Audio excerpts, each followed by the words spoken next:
Welcome to another edition of Backstage Pass, powered by the Sports Guys Podcast, with your host, Brandon Morrell. And welcome inside the Backstage Pass, of course, a grand slam of music, sports, entertainment, and of course, featuring a lot of talent on the 24th edition of American Idol. And pleased to welcome in, he's hoping to make that top 14 and get your vote out there, Jordan McCullough to the program. Jordan, how you doing, brother?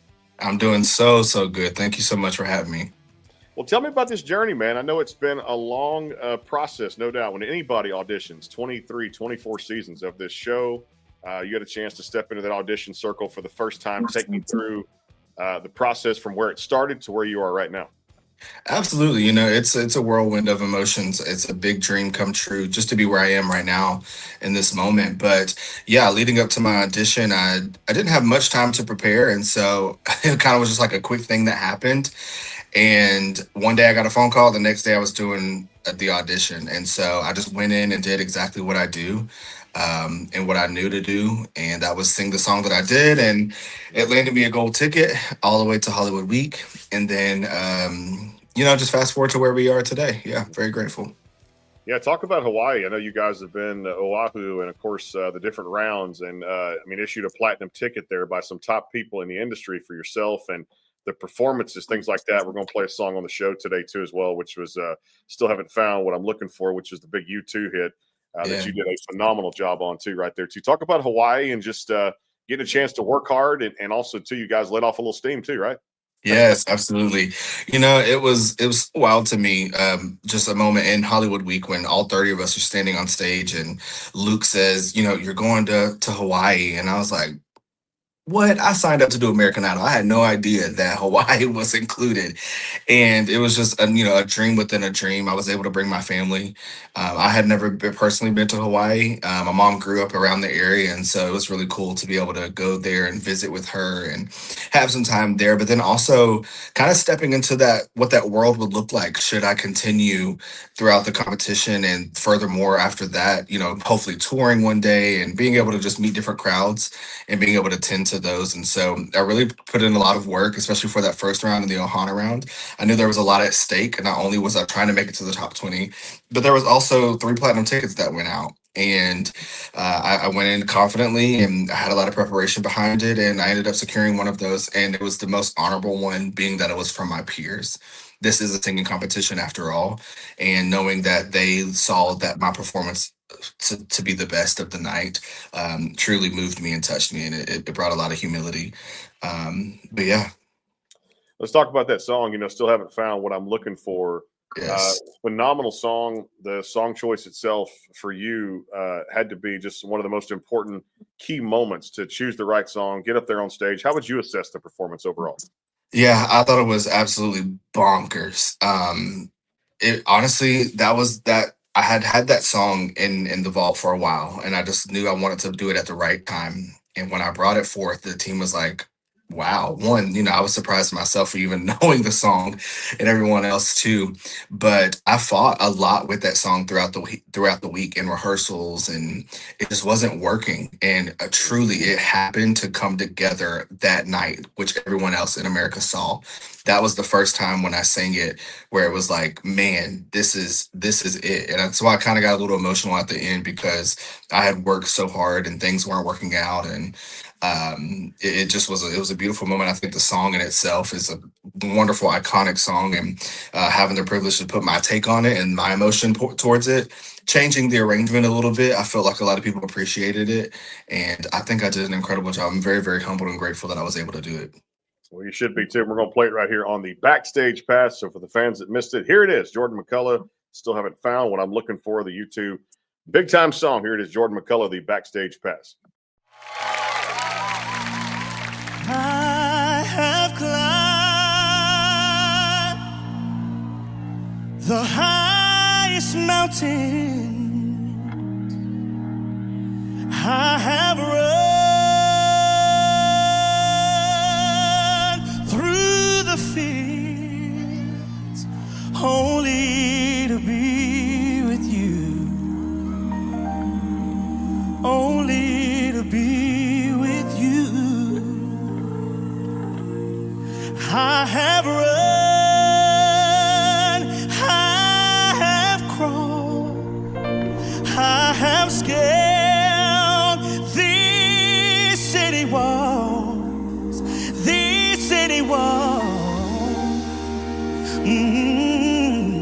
only to be with you. But I still haven't found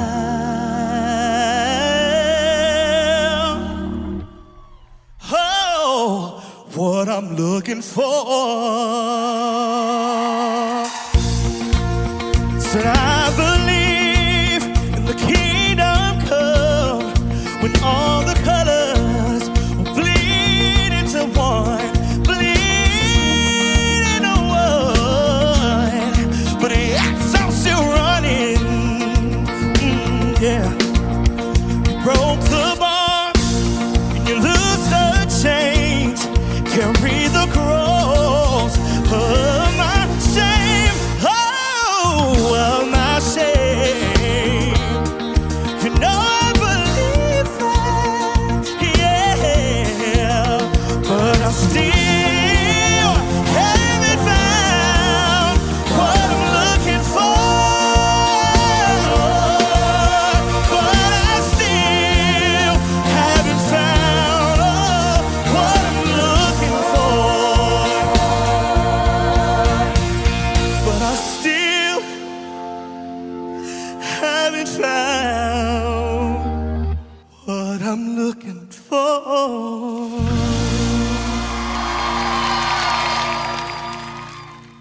Hey y'all, this is country recording artist Jay Webb, and you're listening to the best in music and sports with Brandon Morrell on KYBN 98.1, your Bay Area broadcasting network. Stream the show anytime on iHeartRadio Podcast and at thesportsguyspodcast.com. You can also listen at thwn.org. Is your home or business in need of a fresh look? Right Flow Pressure Washing and Lawn LLC is more than just pressure washing, providing professional cleaning for homes, commercial buildings, parking lots, roof cleaning, gutter cleaning, and so much more, including lawn service and landscaping. Our mission here at Right Flow is to exceed the needs of all our customers while providing all of our services at an affordable rate. We're committed to going above and beyond where the job is done right. Give your property the care it deserves. Call Right Flow today at 409-363-2565 or go to rightflowwashandlawn.com. Hey guys and gals, this is recording artist Peyton Porter, and you're listening to the award-nominated Backstage Pass podcast on KYBN 98.1, your Bay Area broadcasting network. Stream the show anytime at thesportsguyspodcast.com and on iHeartRadio Podcast and on thwn.org. Are you looking to increase your online presence? Are you searching for a new logo or company branding? Have you been considering more ways to reach the world with your business, ministry, or church's message? Barkley Music and Media is an award-winning design company that utilizes the latest technology while keeping the integrity of over 30 years of customer service. Web design, graphic design, multimedia, video editing, voiceovers, commercials, logo design and branding, photography, and much, much more. See portfolios and testimonials online at www.barkleymusicandmedia.com or contact them today at 502-382-8299. Barkley Music and Media, your connection for the best in multimedia. Call today, 502-382-8299, or go to www.barkleymusicandmedia.com. Barkley Music and Media, integrity, technology, and design. www.barkleymusicandmedia.com. Hey y'all, this is Nashville recording artist Sunny Sweeney, and you're listening to the best in music and sports, the award-nominated Backstage Pass podcast on KYBN 98.1, your Bay Area broadcasting network. Stream anytime on the sportsguyspodcast.com and on thwn.org. You can also listen anytime on iHeartRadio Podcast. And back here, Jordan McCullough on the show, the Backstage Pass here too, as we're previewing some of the top talent on the 2026 season of American Idol. You know, you mentioned that competition and so many great artists who come to get discovered at a competition like this. Take me through just what a grind it is from, you mentioned the wardrobe choice, the song choice, things like that, but you're also in, Jordan, a very deep class of phenomenal talent to go up against this week after week. And also, I mean, now the fan vote, get to the top 14 and take the next step in the competition. But this has got to be one of the deeper classes that I've seen in a long time. Absolutely. I would agree. I've been a huge fan of American Idol since I was a kid. And so I've been a part of this journey for a long time. I thought I knew what to expect. But man, this caliber of vocalists and performers, entertainers this season is unmatched. And so knowing that, knowing what is at stake, it makes you put in a lot of strategy, makes you put in a lot of work, especially now being in the top 20. These aren't just everyday singers, these are full package, ready to go. I feel like every single one of us that is here on the show right now could be ready to go into the industry immediately. And you don't see that often. And so that puts a lot of pressure to choose the right songs, have the right delivery, and show as much as you can within those 2 minutes of a song. But man, it is blowing my mind the amount of talent that is on this season.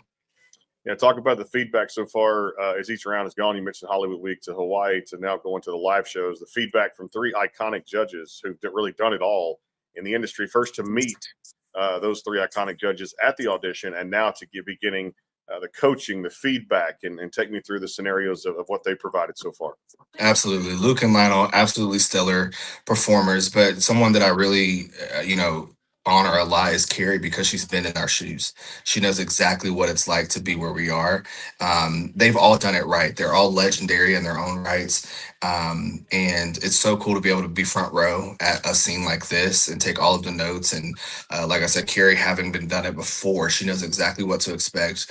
And then to see on the other side of it, then her success. And so it means a lot to me that they even take the time to invest into us, because that's truly what it is. It's an investment. They don't have to do it. They don't have to say the things that they do say, but it truly means a lot to know that they care, and it's developing who we're going to be as artists coming forward. Talk about too as well. Like I said, we mentioned the other contestants there too, but getting into a competition like this, never knowing how far you're going to go, taking that risk and kind of jumping in the deep end of the pool too, because for a lot of people, you never want to live life on regrets, and you only get maybe sometimes that one shot. I guess Eminem said it best in his song when he said that.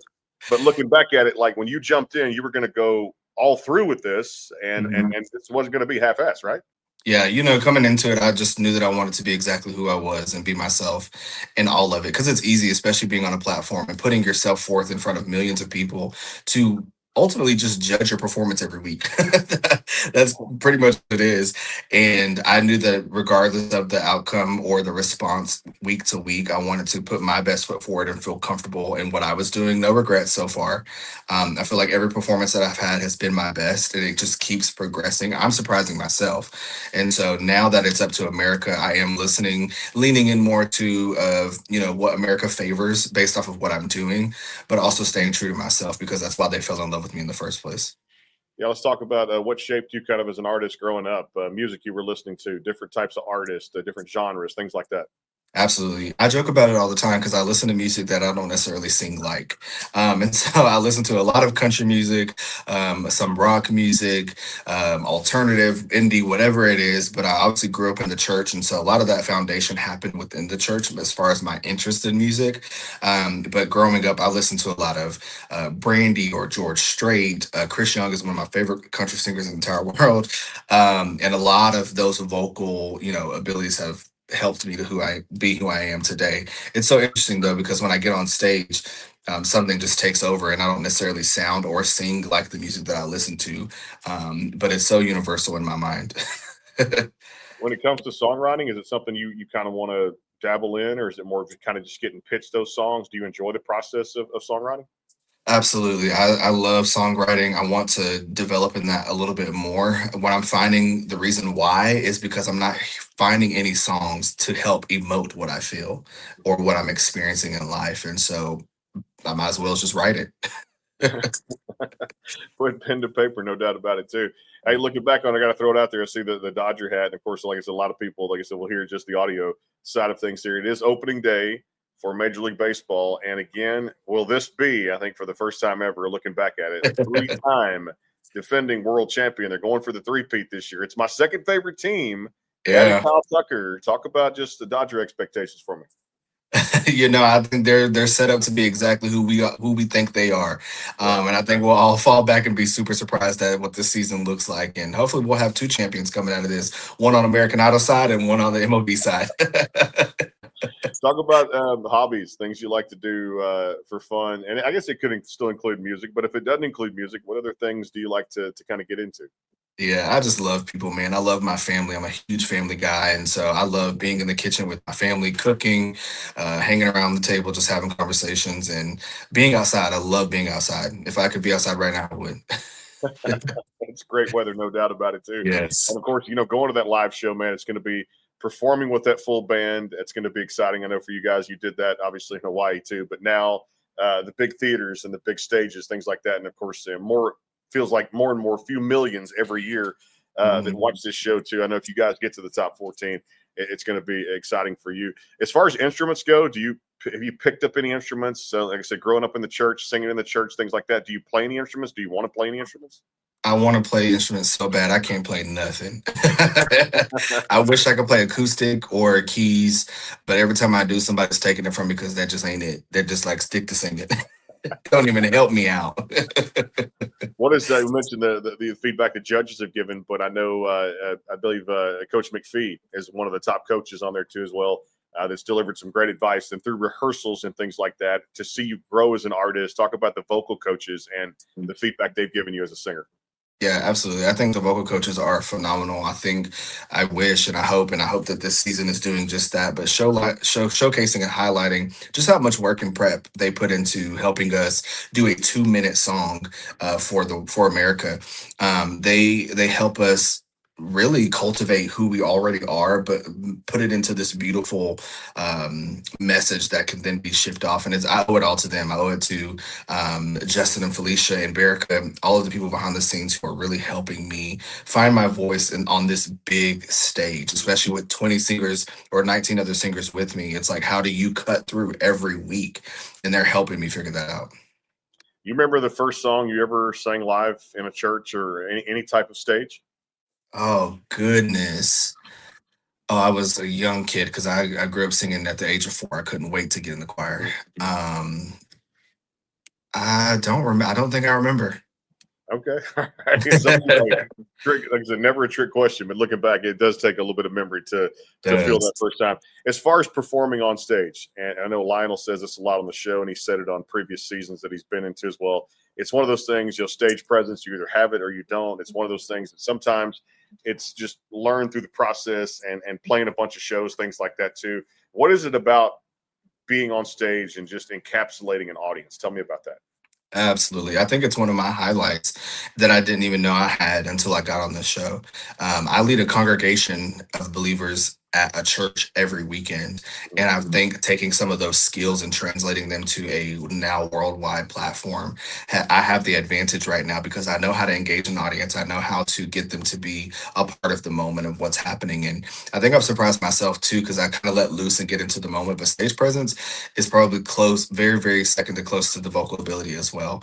If you just stand there, you've already lost me. And so people want to feel like they're a part of what's happening. They definitely don't want to feel like they're being left behind. And so I think I definitely have an upper hand in stage presence, and we'll see how it continues to grow. All right, at Aulani, which I've never been to Hawaii too, and I want to go there at least one point in my life too. Like I said, mini paradise. I've done the Bahamas, so now I got to go all the way out more West Coast and get over there to Hawaii. At Aulani, during that downtime, was it the food? Was it golf? Was it the lazy river, swimming, sailing? What did you guys get to do as far as that downtime?